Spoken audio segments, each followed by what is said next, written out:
Benvidos e benvidas a Radio Allariz, concretamente a Falamos do Noso, a saga do Risco.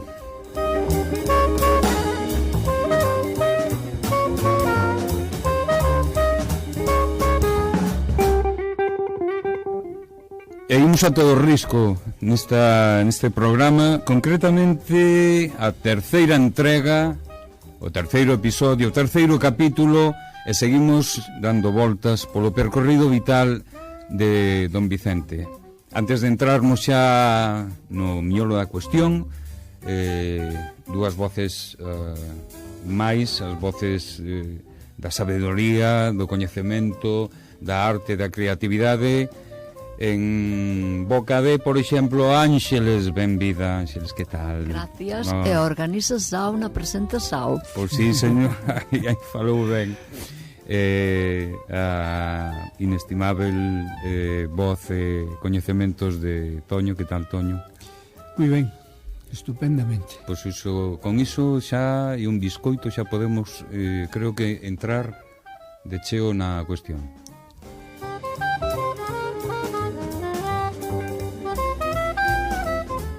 Ben, pois, capítulo 3, isto non vai coller a forma dunha teleserie, pero case, e aquí temos un Risco xa que continúa coa súa formación, pero a parte desa formación xa o temos casi dado de alta na Seguridade Social, non? E a piques de xubilarse. Tamén, moi ben. Pois, son os límites de hoxe, sí, neste terreo, non? Que vai máis ou menos pode ser dende 1900... Sí, con 16 anos, ímolo coller con 16 anos, il nacera no 84, polo tanto en 1900 ten 16 anos, e xa un bacharel, con moi boas notas, con moi bons resultados académicos, e algo hai que facer. Remata o bacharelato, e ora que? Pois bueno, parece que había unha especie de sino aí. A familia tiña unha tradición relacionada co mundo do dereito, co mundo das leis, e el, pois, parece que era o que tiña que seguir tamén o ronsel dos seus devanceiros, non? E así foi, con 16 anos, pois, casi que recién cumpridos, pois decide estudiar Dereito seguindo a tradición familiar. O seu avó, o seu pai Antonio, xa fora tamén abogado, o seu curmán Sebastián, tamén abogado, despois sería máis cousas, entre elas presidente da Real Academia Galega, pero tamén abogado de formación. E, bueno, o que nos podemos preguntar son os motivos de por que Dereito, aparte deste. Digamos, había unha tradición na familia, pero, bueno, na sociedade burguesa daquel momento, ter un título en Dereito daba prestixio, non? E, bueno, pois esa pode ser unha das razóns. Pois Santiago, que dáballe tamén relativamente cerca de Ourense, pode ser tamén outro motivo, pero, bueno... Falamos do seu comezo aos 16 anos, e non quere dicir que fora un superdotado, sino que era esa idade a que se iniciaban... Sí, nesa época, claro, rematábase o bacharelato, ensino secundario, rematábase con 16 anos, e despois había outros 6 anos de carreira, non? De feito, el vai a rematar con 22 anos. Ainda moi novo, pero xa era un licenciado en Dereito. Por certo que non lle debía gustar moito aquelo, non? Non lle debía gustar, non? Cando se ve José Fernández, que xa levo citado aquí varias veces, eu terei que citar máis veces, porque eu creo que é o mellor biógrafo que hai, inda que ele se presenta como experto no risco mestre, no risco pedagogo, e de feito escribiu un libro de risco mestre de mestres, pero que é moito máis que eso. Eu creo que é unha auténtica biografía no que, gracias, se vamos seguindo, podemos chegar a saber hasta o que merendaba Risco cada día, non? A mí me parece unha obra extraordinaria. Pois, eso, botou eses 6 anos estudiando Dereito, pero algo que a él non lle gustaba. De feito, ele nos di o que iba, que incluso deixou algunha para setembro. Súas notas eran de aprobado raspadiño, e incluso en algunha ocasión. Ben, é verdad, e hai que lembralo tamén, que estudiou por libre. O cual parece que na época era algo bastante habitual. A mí chamaba a atención que incluso en medicina, na que hai un componente práctico importante, había xente que, polo menos algunhas das asignaturas, as facía por libre. E nas outras facultades o número no libro de Xosé Fernández se dan datos empíricos sobre a cuestión, e parece que era moi habitual estudiar por libre, ir a Santiago solo de cando en vez para facer exames parciais ou traballos, presentar traballos ou cousas así, e os exames finais, claro, que eran os que definían o curso, non? Pero bueno. A min interésame moito isto que che escoitamos moitas veces, de que el non é o único dos escritores galegos, intelectuais galegos, que inician unha carreira, pero que non lles gusta a carreira, que é un pouco por imperativo familiar ou de outras circunstancias, pero logo que non exercen esa carreira.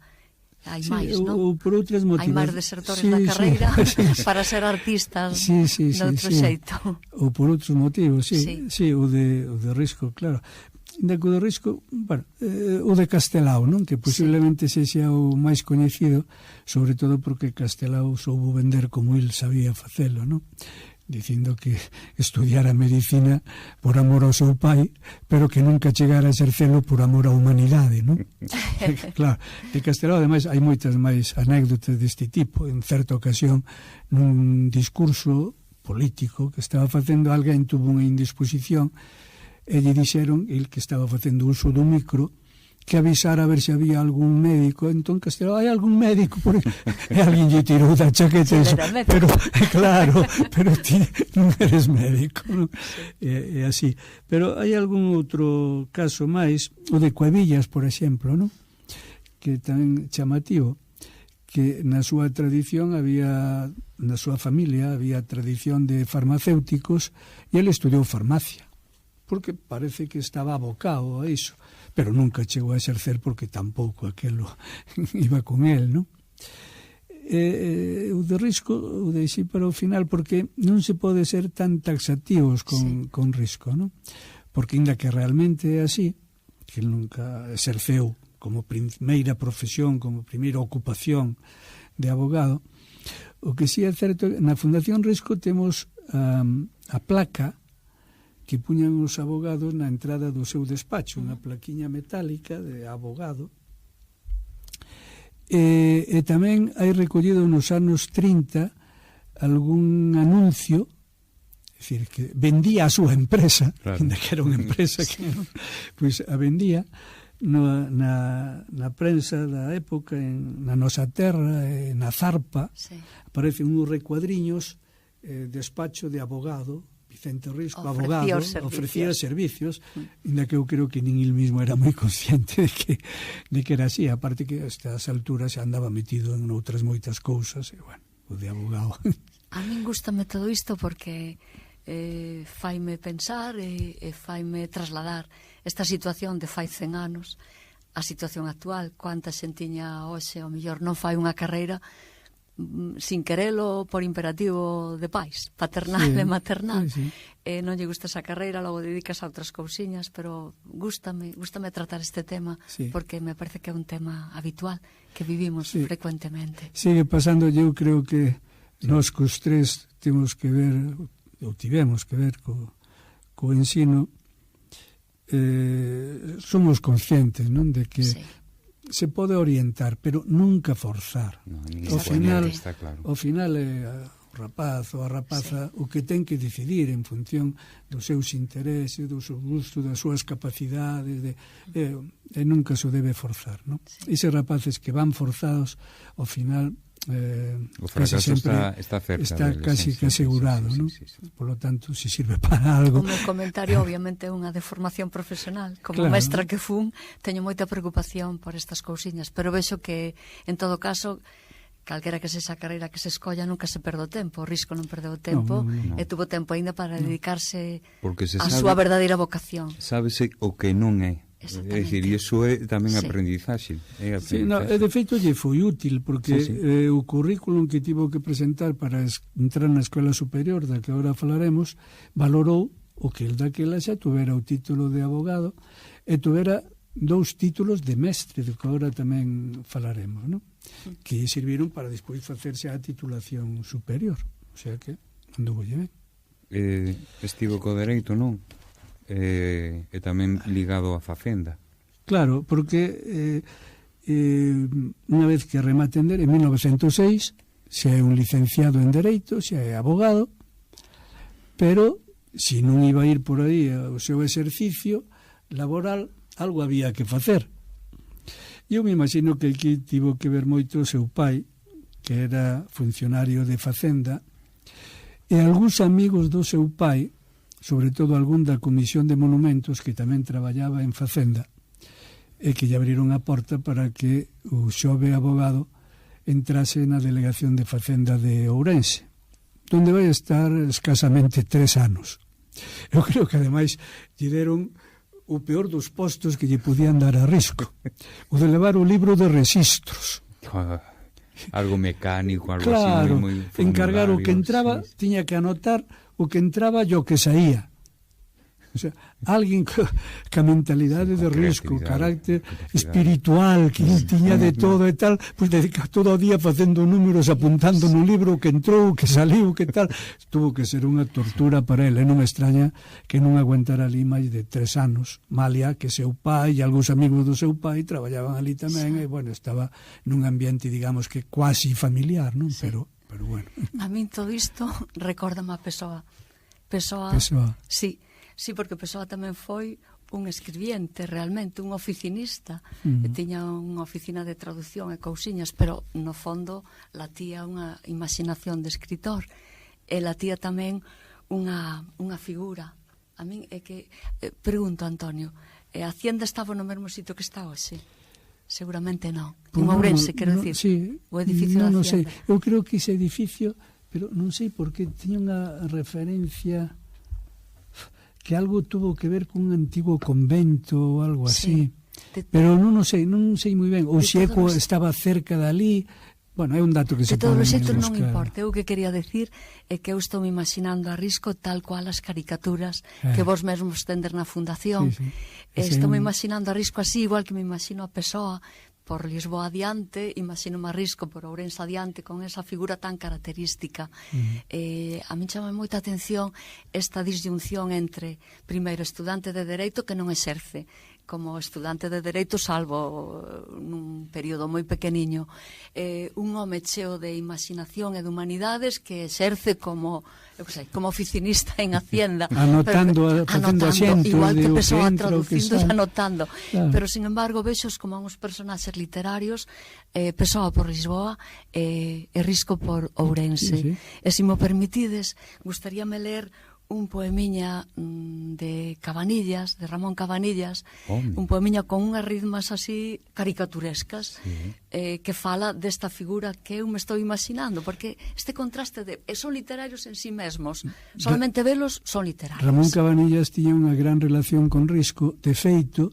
foi o que leu o discurso de réplica a entrada de Risco na Academia Galega. Sobre a licantropía, o discurso. Pois, a réplica, o discurso a deu Cabanillas. Sí. Pois que a min este poema de Cabanillas pareceme tan caricaturesco como a caricatura.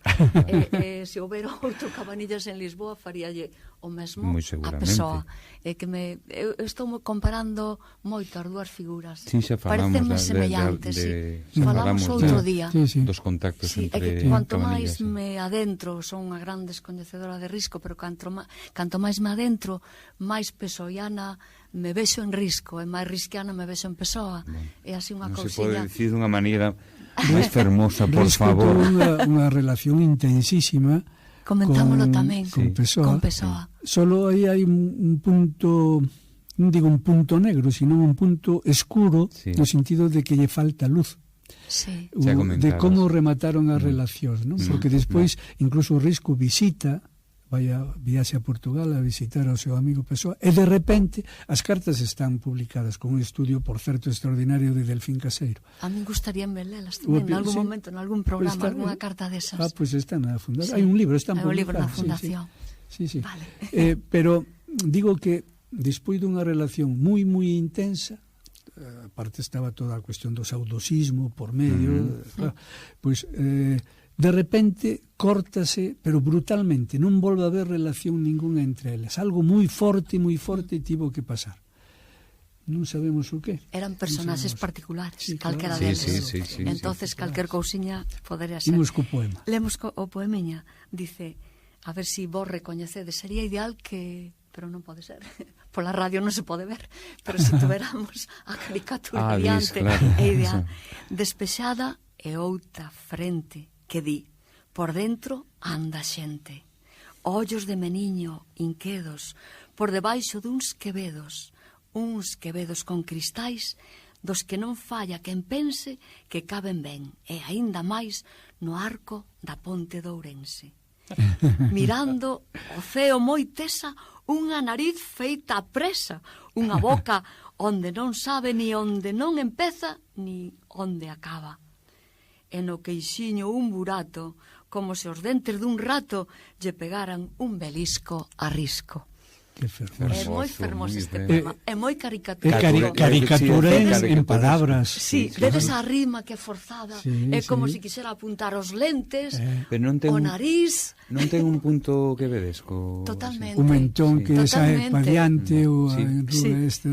Pero sabemos que risco... Os lentes que non cabían no arco da... Os lentes que non collen no arco da ponte de Ourense. Este buratiño no queixo, no papo, que parece un buratiño feito por un rato, que lle deu un belisco a risco. Vedes esa rima caricaturesca, forzada? Eu sumaría a outro. Estaba pensando agora, cando escoitaba o poema, no Marcial. Marcial Suárez tamén exerceu todo tipo de profesións. Tamén. De feito, do que máis viviu casi foi de traductor. Marcial falaba varias linguas, pero sabía latín e grego, era un gustazo falar con il, non? Grego, sobre todo, gustáballe moitísimo o grego é unha lingua extraordinaria. Pero viviu de menesteres máis prosaicos, non? Despois facía teatro, pero tamén estaría nese perfil, non? De menesteres prosaicos, mentres a imaginación para ir vivindo, pero despois o meu non é eso. O meu é isto, outras moedas de Leogábalo, estas outras historias que contaba, o Acomodador, non? Estas cousas tan bonitas que ele nos contaba. Pero tamén tuvo que dedicarse a cousas moito máis prosaicas. Bueno, pois ao Risco tamén lle pasou, entraría tamén nese grupo, non? Unha caricatura para un mestre da caricatura como foi Risco tamén, que é un dos textos máis... Non sei se tes... Non, é simplemente mencionar porque supoño que vira cando falemos do porco de pé, que a non deixa de ser unha caricatura tamén. A Don Celidonio, cando di Don Celidonio é gordo e artrítico, é preciosa. Os rapaces gostan desta. Non ten cerebro, senón que ten unha ten un unto derretido que lle deita pingotas bastas. É moi bonito tamén o texto. Claro, é que todo porco de pé é unha alegoría, non? Unha alegoría con palabras. Unha sátira, unha alegoría satiresca. Se non existe, as palabras inventadas son boas. Non temos por que... Satírica, claro. Satírica, pero non sei por que ahora me cadraba mellor satiresca, non? É máis bonita que satírica. Burlesca e así. Neotrovadoresca, inventar palabras para eso están, son flexibles. Son como chicles. Abrimos unha sección palabras inventadas. Sí, exactamente. É que hai que inventar palabras. Neologismos risquianos, Trump. Sí, genial. Bueno, seguimos entón. Deixámoslo xa nesa curta vida laboral na que se supón que cobraba todos os meses, para iso iba ali a sentar números, e cando chega o ano seguinte, no 10 o deixa xa, e a principios do 11, cando empeza o curso de 1911-1912, síntese atraído pola docencia, o que vai ser xa a súa profesión definitiva, non? Hai unha primeira fase de formación, que agora imos tratar algo delo, e despois xa a fase profesional, non? Na fase esta inicial de formación, a verdade é que isto nos explica por que se creou a Escola de Estudos Superiores de Madrid, porque en un ano non se podía facer un mestre, pero se facía. Sí. Risco sacou o primeiro título de mestre elemental nun curso, entre 1911 e 1912, en solo un curso, no Instituto Xeral Técnico de Ourense. Claro, con eso o nivel dos mestres pues, sería o que era, ¿no? Claro. Por eso se creou esta outra institución, para formar a mestres que despois exerceran con máis profesionalidade, non? E no curso seguinte, no 12-13, sacou o título, neste caso en Pontevedra, na Escola Normal de Pontevedra, de mestre superior, xa. Mestre superior. Co cual, en 2 anos, tiña 2 títulos, mestre elemental e mestre superior.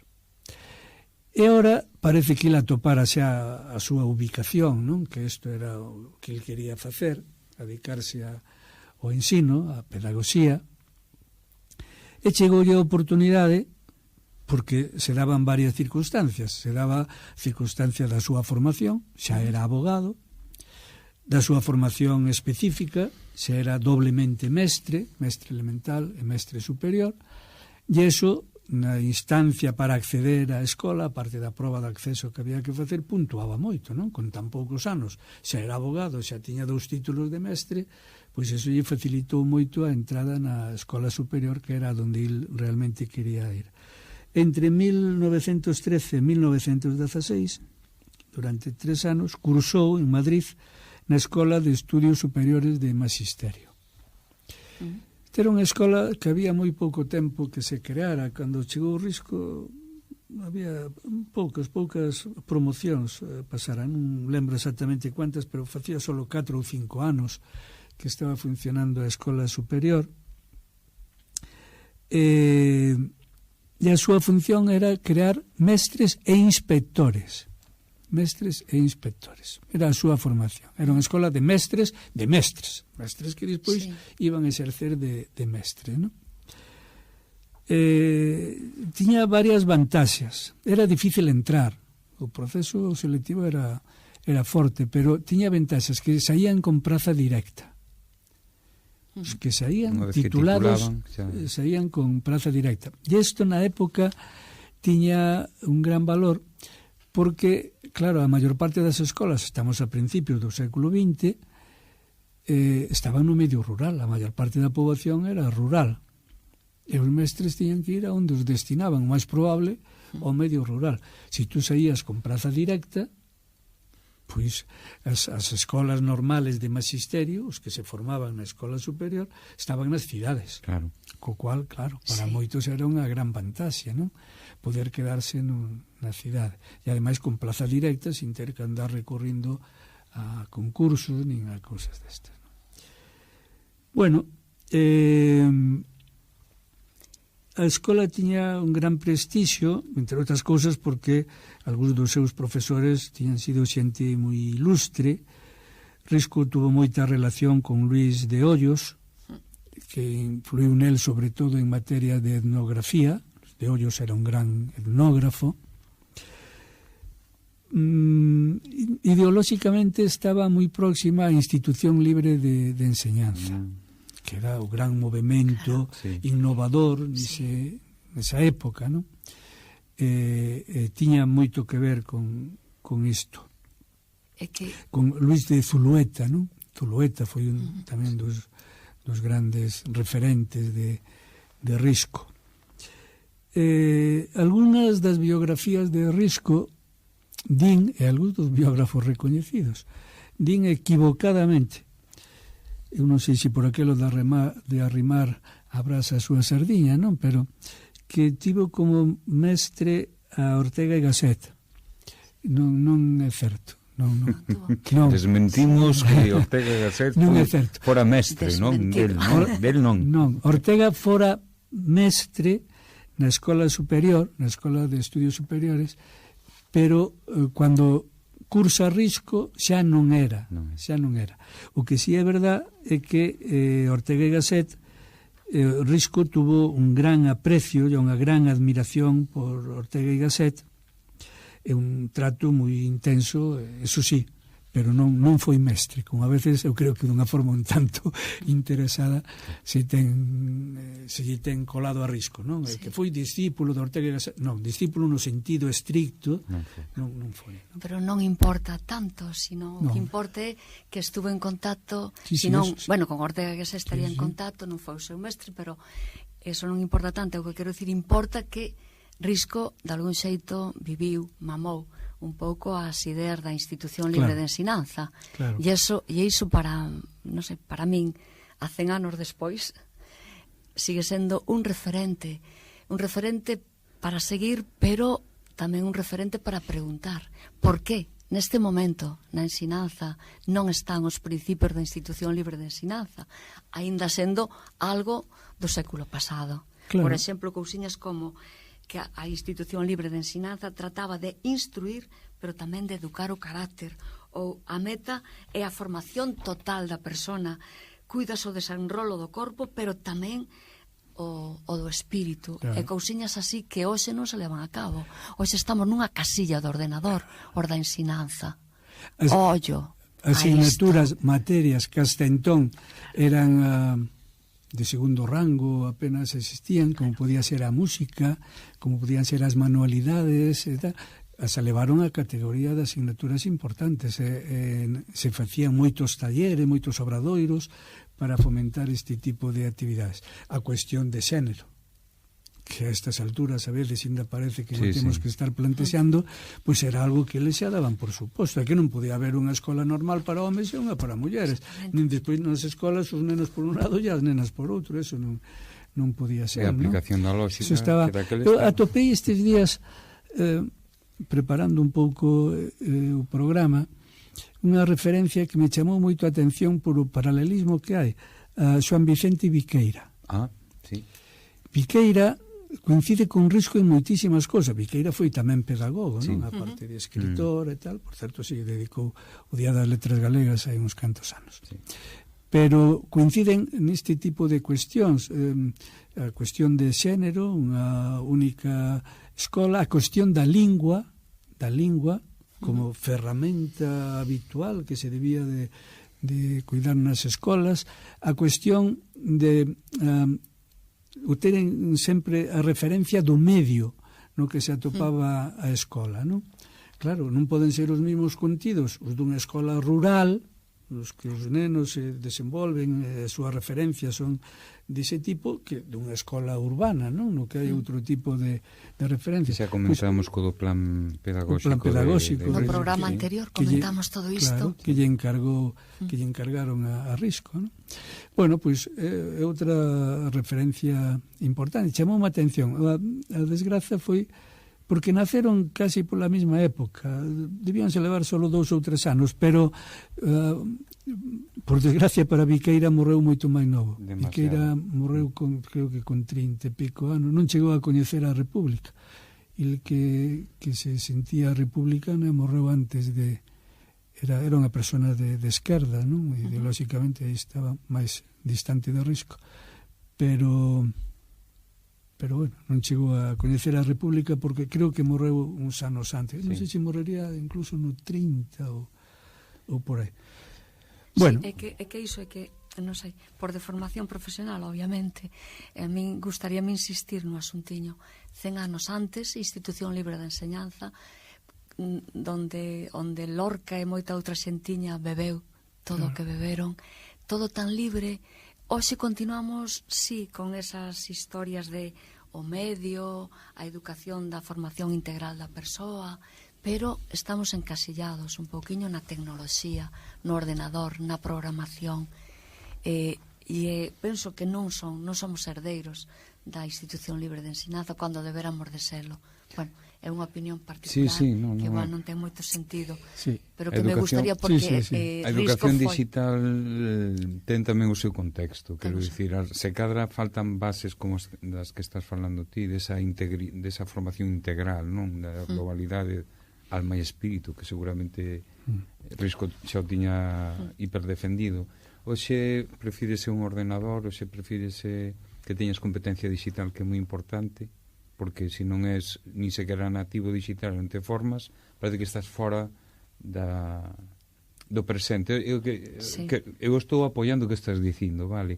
E estás vendo que a hora de, non sei, simplemente de crear os rapaces, de crear, están dependentes moito da non teñen oportunidades, hai moi poucas oportunidades. Eu estou mirando máis cara ao pedagogo, cara aos mestres. Tamén, pero miro máis cara aos mestres, é dicir, os mestres de repente a súa didáctica está en cubrir unha casilla do ordenador, máis, plan, que é necesario a educación digital, claro que sí, pero non podemos someter a programación, a didáctica dun mestre a unha casilla digital.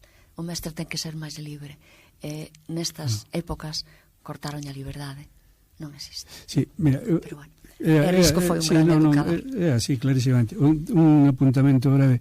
Dicía antes que era máis ou menos coetáneo. De feito, Viqueira era 2 anos máis nove que Risco. Naceu no 86, Risco no 84. Sí. Pero morreu moi novo. Morreu no 24, o sea que tiña 30 e pico anos, non? Co cual, pois... Perdeus aí un... Claro. Ao fío do que ti estabas comentando, hai unha cuestión que eu tiño escoitado moitas veces e me parece que é así, non? Que os mestres sempre tomamos como referencia os mestres que tivemos para afianzalos ou para negalos. En algún caso para negalo. Eu non quero facer o que facía este, que isto non tiña sentido. Ahora, en cambio, sí que me gustaría ser un mestre como foi aquel que eu tiven, que aquelo sí que era un mestre, aquelo sí que... E ese é un principio que se debe ter moi en conta, porque eso influye moito na responsabilidade dos mestres, non? Os mestres crean unha referencia, influen moito nos seus alumnos, non? Para ben ou para mal. Sí. Para ben xo fan ben e para mal. Como dicía Ángeles, claro, esa é a cuestión, non? E Risco foi un mestre. Risco foi un mestre e moi apreciado, polos seus alumnos e alumnas. Aí está. Que as cales il traballaba moitísimo non só dentro da aula, senón tamén fora da aula. Organizaba moitísimas viaxes, lles propuña moitísimos traballos de investigación. De feito, hai 3 ou 4 anos fixemos aquí na facultade bueno, no que é agora a facultade de Ciencias da Educación, unha exposición de traballos feitos por alumnos e alumnas de Vicente Risco, unha cousa realmente bonita, ¿no? Unha faceta a coñecer de Risco. Sí. A súa faceta como profe, como pedagogo, claro, como incentivador dos soños dos alumnos. Claro, fantástico, non? Claro, que non se coñece Risco así. Que va. Pero aí vou chegar agora seguindo a línea esta, non sei como vamos de tempo, sí. Bueno, remata en Madrid, vense para Ourense e entra como profesor na escola de magisterio na escola normal de magisterio de Ourense. Antes, sí que deixei unha cosa, cando remata en Madrid fai unha especie de tese que se perdeu, curiosamente se perdeu, pero que despois recuperou xa fora nun traballo sobre Castro Caldelas, unha monografía geográfica é o título, Castro Caldelas, monografía geográfica, que despois utilizou no Seminario de Estudios Galegos cando ele era o director da sección de etnografía e folclore, non? Estableceu un modelo, digamos, para facer este tipo de estudios poliédricos, no que diversos especialistas traballaban sobre un mismo tema, e este foi un dos casos. Por certo, que comenzou algo parecido sobre Allariz, un estudio parecido que eu tiven nas miñas mans, que mo pasou o Antón, e que agora obviamente está depositado na fundación, que é onde ten que estar, que, bueno... Coñeceremos algunha vez? Sí, no, se pode coñecer, porque está digitalizado, quen queira coñecelo, simplemente o pide e sin máis, non? Pero a min chamame moito a atención a metodoloxía que seguía Risco, que era un gran aforrador de papel. Utilizaba todo o papel que tiña disponible, o iba collendo e despois o utilizaba, non? Entón, para aproveitar ben o papel, a veces despois sería todo o contrario. Il cuadriculaba o folio, aquí vou escribir sobre isto, aquí sobre isto e aquí sobre isto, e facía unhas cuadrículas. Depois lle pasaba, como a veces, a mí me ten pasado algunha vez, supoño que a vos tamén, non? Con algúns alumnos, que copian as preguntas e van deixando xa o espacio que máis ou menos calculan que lle pode levar a resposta, o cual é unha mala práctica, porque a veces non chega e a veces se queda escaso, non? Pois a Risco lle pasaba exactamente igual. Habrá que dicir aos alumnos, o título do apartado, e despois a veces tiña máis información daquilo contaba e non lle entraba ali, e outras veces lle pasaba xusto ao revés, que o deixaba en blanco ou casi en blanco. E nesto de Allariz, nesta que está inconclusa, evidentemente é unha obra inconclusa, pois lle sucede isto, non? Está na fundación e se pode ver, está sin acabar, pero se pode ver. Que saiban os radointes que está na fundación, sí, que debe ser moi interesante. E que ademais está digitalizado e non hai ningún problema para consultar. Vale. Entre 1916 e 1945 é a primeira etapa de Risco na Escola Normal de Magisterio de Ourense, como profesor de Historia. Durante un tempo incluso sería director da escola. Pero durante ese tempo estou deixando a un lado intencionadamente as referencias biográficas, porque eu creo que deberemos, mentre era pequeno, fomos levando un tempo as cuestións biográficas e a cuestión formativa, non? Escolar e tal. Agora iso estámoslo deixando, pero nesta época casa, por exemplo, non? Algo teremos que dicir ao respecto, e outro tipo de cuestión. Entonces teremos que dedicar outro programa ou parte de outro programa a rematar o seguimento biográfico, non? Pero bueno, durante este tempo, no que é na parte máis académica, seguindo ca cuestión académica, nos anos 30 cursa por libre na Facultade de Filosofía e Letras de Santiago. Por certo, unha facultade, a miña facultade, a túa facultade. Non a miña, non a miña. Non, xa, é de outra xeración. Que se inaugurara moi pouco antes, se inaugurarase en 1922, o sea que cando o Risco estudiou Dereito en Santiago aínda non había Facultade de Letras, se inaugura no 22, non? Cursa tamén por libre materias relacionadas ca historia, cursa arte, cursa paleografía, prehistoria, historia antigua, pero cuestión sobresalientes. Agora gustalle. Claro. En Dereito aprobado xustiños, incluso algunha pasetempro, e agora todo sobresaliente. Agora entrou nas estaba na súa terra, estaba no seu ámbito, onde ele se atopaba cómodo, e malia a estudiar por libre, pois saca enseguida as asignaturas adiante. E isto lle valeu o expediente tan bo que sacou para lograr unha bolsa e facer unha viaxe pensionada pola Xunta de Ampliación de Estudios. Unha viaxe por centro a JAE, non? Sí. Que, como aparece en español, a Junta de Ampliación de Estudios. Isto lle sirve para facer un viaxe por certo, que nesto coincide tamén con Viqueira. Viqueira tamén foi pensionado da JAE. Esa viaxe por Centro Europa que ele tamén describiu en Mitteleuropa, non? Ese libriño tan fermoso. Este libro que todo mundo bota pestes contra él. Ay. Por pesado, por aburrido, por non sei que máis, por tocho, din, por aí. Sin embargo, é maravilloso. Que fai falta? Un profe que colla anaquiños, cor seleccione, claro, e cor deletré a quen sexa, os alumnos, os radiointes, a quen sexa, pero é maravilloso. Mitteleuropa literalmente significa Centro Europa. Centro Europa en alemán, Centro Europa. Pero a Risco lle serviu para titular esa, en principio, crónica de viaxes, pero que é moitísimo máis con a crónica de viaxes. E non só se limita a describir o que vai vendo, sino que o valora. Claro, e aí é onde está a grandeza do pensa, da obra. Claro, pensa, claro, aquí hai filosofía. Claro, Eu atopei a maior parte da filosofía de Risco acá, neste libro.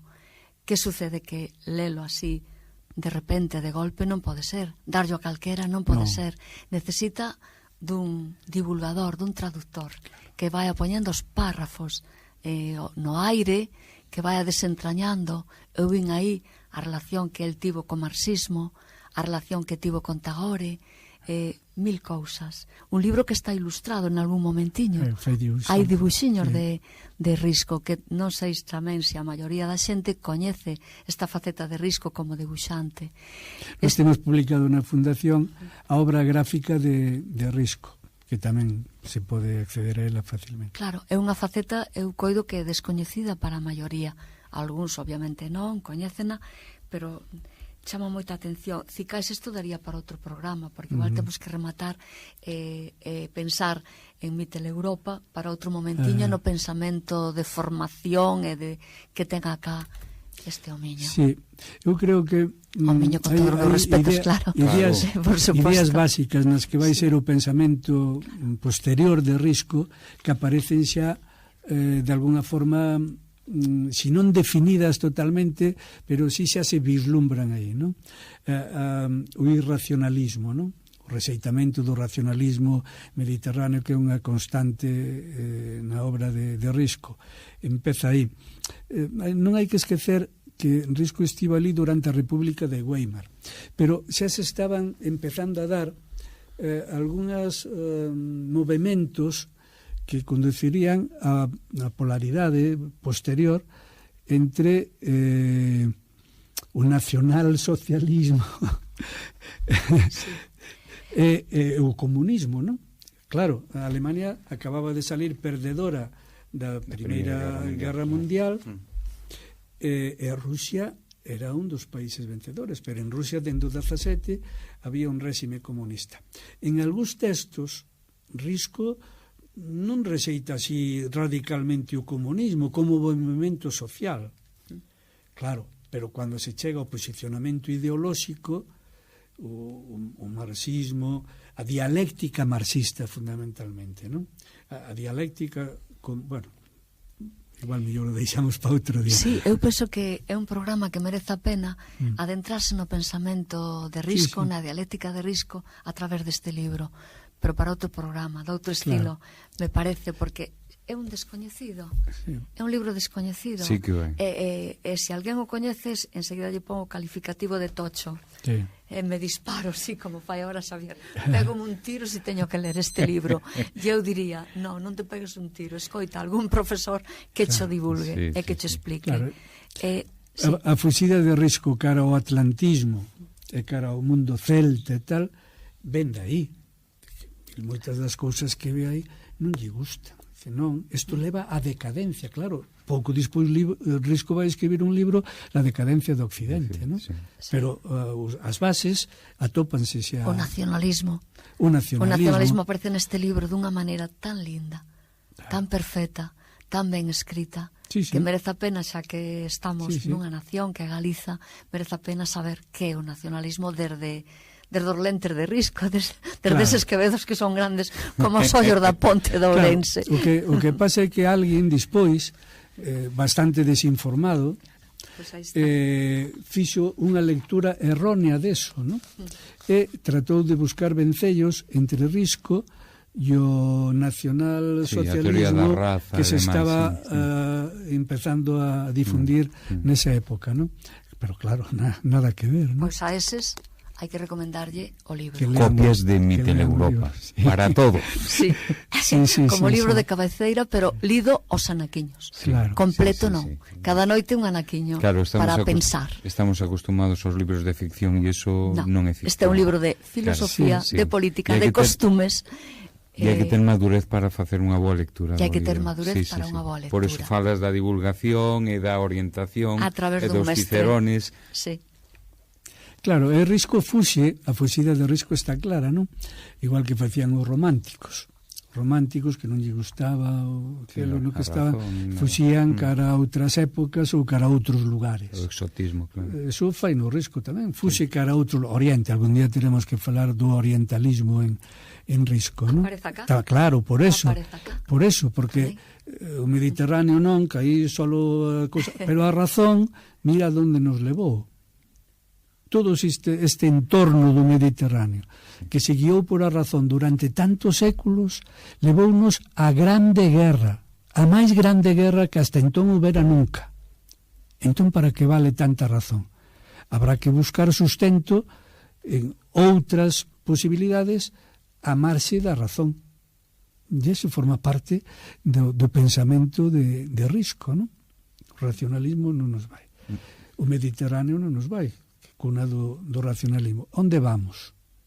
O atlantismo, o mundo celta, Oriente. Oriente tamén lle gustaba moito aos románticos, non? Na fuxida, sí, era unha na fuxida que facían sí. a Oriente. E cando non podían ir, escribían libros de cartas. As cartas persas, as cartas... Claro, Que maravilla. claro. Sí. Si queredes Bueno, rematar o programa, deixademe decir algo, porque eu sigo fascinada. Ainda temos, temos ai. que cortar esta sección, pero no, pero digo Vale, que sí, porque eu sigo fascinada coa figura de Pessoa e coa figura de Risco. Teño aquí unha definición de Eugenio Dors de Risco que me encanta. Dice, unha breve figura con gafas, de aire cansino e estudioso. Bueno, aire cansino, sí. O que eu recordo realmente era así, pero claro, eu recordo un Risco cerca dos 63 anos, así de cansino, camiñaba moi despaciño, non sei de mozo como sería. Me parece que esta faina cando era mozo, esta descripción de Dors é de cando era mozo. Gafas tiña xa cando era mozo, non? Supoño. Sí. Aire cansino, como era desde tan moi flacucho. pronto, nos primeiros retratos que hai de Risco xa andas. Claro, Como era tan flacucha e e incluso andaba así un pouco doblado, non? Pareceme que andaba así un pouco encollido, porque era moi flacucho, estudoso, non hai máis que velo, non? Porque era por libre, facía, yo que lle gustaba sacaba adiante como boas notas. É Telecinco de Risco, pero encántame Telecinco dos escritores. Porque de Telecinco porque da Telecinco dos escritores sale a súa literatura. Detrás desta figura así, Bueno, de lente de ollo de ponte, xa dixemos escóndese Mitel Europa. del que de neno nin corría moito, non? Andaba pegado aos pantalóns do pai sempre. Vai correr un pouco por aí. Daba 2 pasos xa corría. Aire cansino, non Aire ves? cansino, Perfectamente. Pois para que o aire cansino non se nos transmita, imos facer unha pequeniña pausa, pequeniña.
Pois ese aspecto cansino do que falamos, que parece que caracteriza cando menos o físico, porque está claro que o seu espírito de traballo non. Podemos casi que ir rematando esta... Sí, solo un par de apuntamentos breves para deixar esta parte. Entre 1945 e 1949 Risco fai unha paréntese e márchase a Madrid de novo como profesor de paidoloxía e de organización escolar a Escola de Estudios Superiores de Madrid, na que se formara, como xa vimos uns anos antes, non? Rematado este período, volta a Ourense entre 1945 e 1954, volve de novo a Escola de Magisterio de Ourense, non? E aí se vai a xubilar en 1954 e dende aquela reside na rúa de Santo Domingo e sigue impartindo ensino, solo que o imparte nas tertulias, que alguna vez tamén teremos que falar delas, das moitas tertulias, algunhas que el mesmo promocionou e outras que eran amigos del ou xente que para ele eran referentes e que paga pena igual tamén en algún momento pois facer un paseño por Ourense polas tertulias nas que participou Risco. Morreu no ano 63, está enterrado aquí en Vilanova, no cemiterio de Arriba. Ahora que falaches de tertulias, que saibades que tomei en serio iso de saber se queda un rexistro oral de Risco, poñéndome en contacto co Arquivo Sonoro Galego, deron unha mala nova que eles non teñen registrado nada. Non hai nada. Nada de nada. Pois é unha mágoa. É unha mágoa, digo, por ser tertuliano, por ser conferenciante, claro. Por ser unha persoa, o cal me extraña muitísimo, pero, bueno, será así. Sí, incluso o tempo que estuvo en Madrid participou tamén en algunhas das tertulias importantes da Lidia, sí. En Ourense eu teño referenciadas, aparte das coñecidas, teño algunha outra que eu nin siquiera sei exactamente onde estaban. A maior parte estaban no Progreso. Sei que había por ali algúns cafés teatro, sí, destes que tiñan cuplés e cousas destas, que Risco dicía que eses sempre iban a última hora da noite. Porque cando xa empezaba a facer frío era un sitio que ali sempre había calor. E que se estaba ben e que había un ambiente así moi distendido e tal, pero debo ter unhas 6 ou 7 referenciadas, sí. E que, a parte do Novelty, sí, e que sen abondar na cuestión de Otero, sí, de Otero hai registros, hai conferencias, sí, de voz, sí, pero, claro, pero bueno, que íamos facer? No Consello que é onde teñen o registro, nada, non? Correcto. Bueno, pues con esta pequena mala nova, a ver se houvese un descubrimento destes, como se descobren vestixios arqueolóxicos de grande interese, a ver se a voz que agora coa inteligencia artificial poderíamos incluso reproducir, sería alucinante, pero de momento aquí quedamos. Basta, sortemos a inteligencia natural. De momento estamos que hai. E a tecnoloxía, ves, a tecnoloxía non nos está axudando. Unha pausiña, va.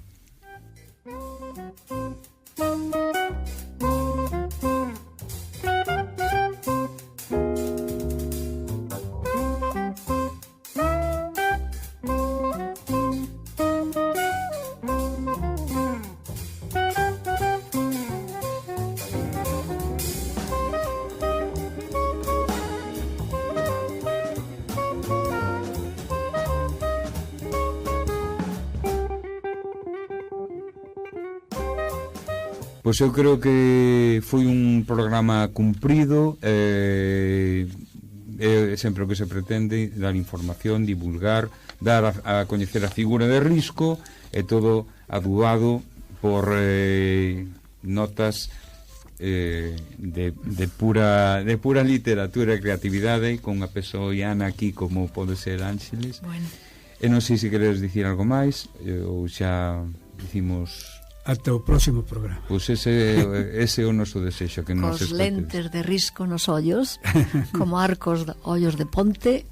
Adeus. Adeus.